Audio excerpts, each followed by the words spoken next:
Ukraine issue নিয়ে পুরো বিশ্বই যেন তাকিয়েছিল মার্কিন প্রেসিডেন্ট ডোনাল্ড ট্রাম্প ও রুশ প্রেসিডেন্ট ভ্লাদিমির পুতিনের বৈঠকের উপর। শেষ পর্যন্ত বৈঠক ঠিকই হয়েছে, তবে ইউক্রেন যুদ্ধবন্ধে তেমন অগ্রগতি হয়নি। স্থানীয় সময় শুক্রবার আলাস্কায় এলমেনডর্ফ রিচার্ডসন সামরিক ঘাঁটিতে ট্রাম্প ও পুতিনের দ্বিপক্ষীয় বৈঠক শুরু হয়। 2019 সালের পর মুখোমুখি বৈঠক করেন ট্রাম্প ও পুতিন। প্রায় 3 ঘন্টা বৈঠকের পর যৌথ সংবাদ সম্মেলনে কথা বলেন দুই দেশের প্রেসিডেন্ট।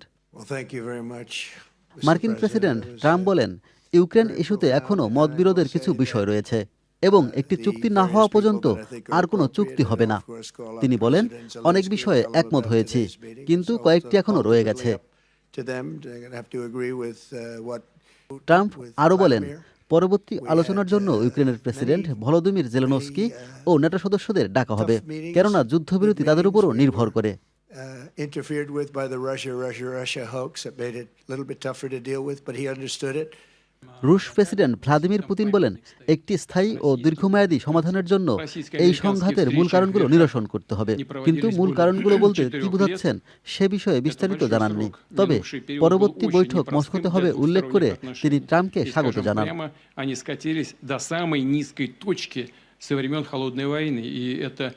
দীর্ঘ বৈঠকে সমাধান না আসায় 3 বছর ধরে চলতে থাকা ইউক্রেন যুদ্ধ বন্ধে বিশ্বকে তাকিয়ে থাকতে হবে পরবর্তী ট্রাম্প ও পুতিনের বৈঠকের দিকে।